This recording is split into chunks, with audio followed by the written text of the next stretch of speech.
Hi everybody, and welcome to Flaming Viking Tours. So today we're talking about one of the important streets when it comes to LGBT history here in Stockholm. We're in the Old Town at Stora Nygatan 24. I'm going to talk about a famous couple that lived here at the house behind me, and V's going to talk a little bit later about the toilets. So V's kind of an expert on toilets, which I think says something about her. Anyway, people I want to talk about here who lived at Stora Nygatan 24, which means the big new street. And this street used to be quite famous because this was the route for parades. So when Karl XIV Johan died and they had his funeral procession, it went right down this street. And people lined it, and it was crazy. It used to be a very important street. Lars Konrad Johansson, who was 31 and a painter, and Hans Pettersson lived here together as a gay couple.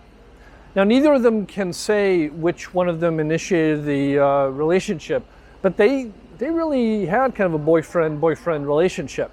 And it was romantic and it was sexual, and they got away with that because at this time, early 1900s, late 1800s in Stockholm, things were so cramped and crowded here in Stockholm that guys could live together and nobody noticed. Whole families lived together in tiny apartments, like 40 square meters, 400 square feet. You could have got up to 10 people, and people would rent out like an alcove because there was such a shortage of space and apartments. So they lived here. They also lived over on Stora near the big square. And these two are out one night. They met here actually at this building, and that's where their relationship started. One of them worked here. They're out at a party on August 19th, 1897 on Djurgården. Lars's sister has had a party. They've been drinking some moonshine. They've gotten pretty drunk. They're feeling a little bit frisky. And on their way home, they're walking in the part of Stockholm which has got St. Oscar's Church out in Östermalm. And this was out in the sticks at that time in the early 1900s. And there's a lot of brambles, there's bushes, and Franz says to Lars all of a sudden, "Hey, how about you fuck me in the ass?" And so they go off in the bushes, and Lars is like, "Oh, okay, sure, why not?" And they're going at it. And unfortunately, two guardsmen who are at the barracks stationed over by that area of town hear this, they hear some funky noises from the bushes, and they go in and they investigate, and they catch these guys in flagrante. And they ask him from outside, "What are you guys doing? What's going on in there?" And Franz shouts back to them. He is pretty drunk, remember this. He says, "We're fucking and it's none of your business." This was not the right thing to say to the guardsmen. They get arrested, they get taken to the police station, and they get interviewed by the constables. And the funny thing about this couple is that they're kind of naive, and I don't think that they really understood that they had been breaking the law, because they tell the cops everything. They tell them about living together here and living together over on Stora and what they do in bed. And the policemen are they're really bedazzled by all of these details about who fucks who and who sucks and who does that. And they write all this down in a detailed police report that's pretty graphic and also pretty salacious. And a couple of days later, on August 23rd, they go to court. In court, they have something called lyckta dörrar, and that means that the doors were closed to the public because the subject matter was considered sensitive, and it was so outrageous and so offensive.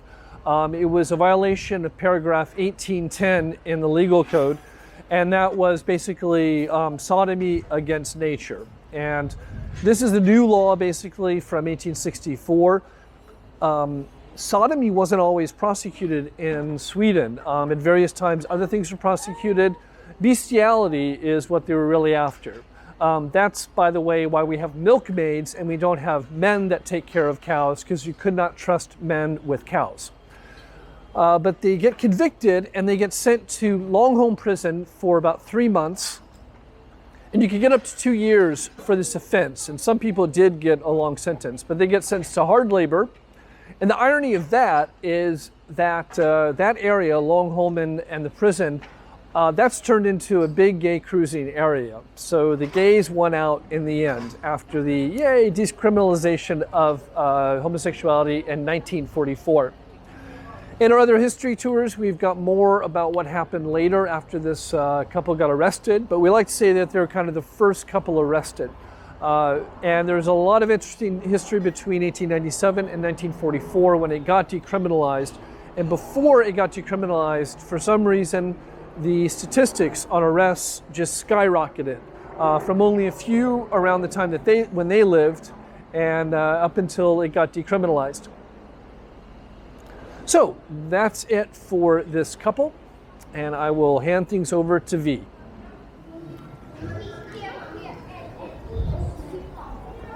Excuse me, sir. Yes. Are you interested in listening to a story about a public toilet? A public toilet? Of course I am. Not everyone is. Oh yes. But Very okay, interesting. I'm glad you want to listen to my story. Yeah.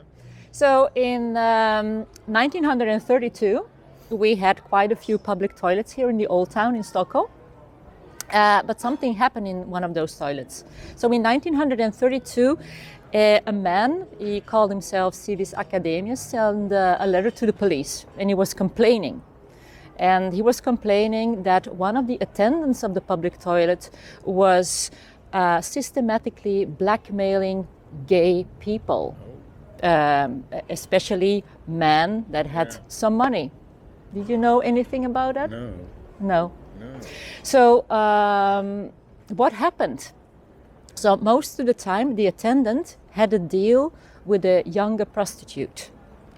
And then when, let's say, you would enter the public toilet together with the prostitute, I'm sorry, I have to just, it's an example, you know. Okay.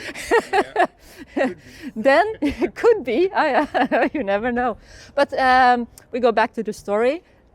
You would get into the public toilet together with the younger prostitute. Then suddenly this attendant would bang on the door and start screaming all kinds of ugly things that you think, oh, I have to get out of it. Because at that time, homosexuality was still illegal. So and you could get a punishment and you had to pay money or had to work somewhere at Långholmen. And then you were forced to pay both the attendant and the prostitute. So Civis Academius, the man who wrote this letter to the police, he said, please, we gay people, we already suffer enough. Can you please make sure that this stops? What do you think about that story? That's interesting. Do you think I Yes. made this up or if Yes. this is true? It's probably true. It is true. Yes. So, but thank you for listening to my story. Have a nice day, sir. Very nice. We'd like to thank you for your time. We hope you enjoyed our 2 stories about Stora Nygatan. Here in the Old Town. Yes, there is much more to see about gay and lesbian and transgender history here in Stockholm. So please come for one of our tours when you're able to travel to Sweden again. Yes. Until then, we'll be putting out some more videos, probably 1 or 2 each week, something like that's our goal. Give you a taste of Stockholm and hopefully something fun to watch while you're stuck at home in quarantine. And check out our Instagram at flamingviking or our website flamingvikingtours.se. Okay. If you like our tours, please support us on Patreon. We are completely broke since tourism has totally fallen apart. And have a great day. Thank you. Bye. Bye.